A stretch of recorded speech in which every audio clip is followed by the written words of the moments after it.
Bonjour à tous. Le CAC 40 regagne 3% actuellement, sur fond d'amélioration sur le front de la crise sanitaire, avec un pic de l'épidémie qui pourrait bien avoir été atteint en Italie, en Espagne ou encore en France. Du coup, les investisseurs achètent des actions, se disent que même si la crise sanitaire est encore là, il y a une amélioration. Du coup, ils ne regardent pas trop finalement tous ces indicateurs économiques qui sont plus mauvais les uns que les autres. En fin de semaine dernière, on a notamment eu un PMI des services en Europe très mauvais, avec un chiffre de 27 en France au plus bas depuis sa création, au niveau de 23 en Espagne ou encore de 32 en Allemagne. Que dire également du chômage aux États-Unis?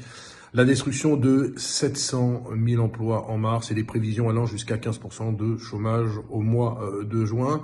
Le tableau est bien sombre, mais les investisseurs achètent des actions, je vous le disais, parce que le pic de l'épidémie est sans doute atteint. Et puis la hausse aurait pu être beaucoup plus importante s'il y avait eu cette fameuse réunion de l'OPEP.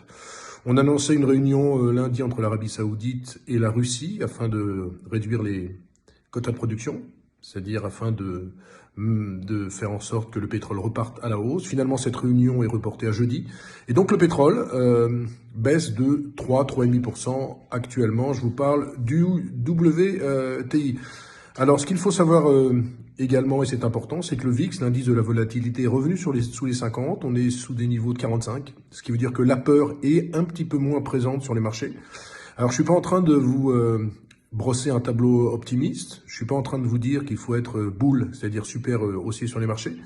Mais je vous dis qu'on a le sentiment qu'il y a peut-être une amélioration, peut-être qu'en vue, peut-être qu'on pourrait même cette semaine aller voir les niveaux de 4500 points.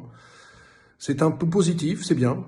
D'ici là, j'espère que vous continuerez à aller bien, être en bonne santé, et puis surtout, comme je ne cesse de le dire, restez vraiment confinés. Il en va de votre santé. Très très bonne journée à tous. On se retrouve demain pour un nouveau point sur les marchés boursiers.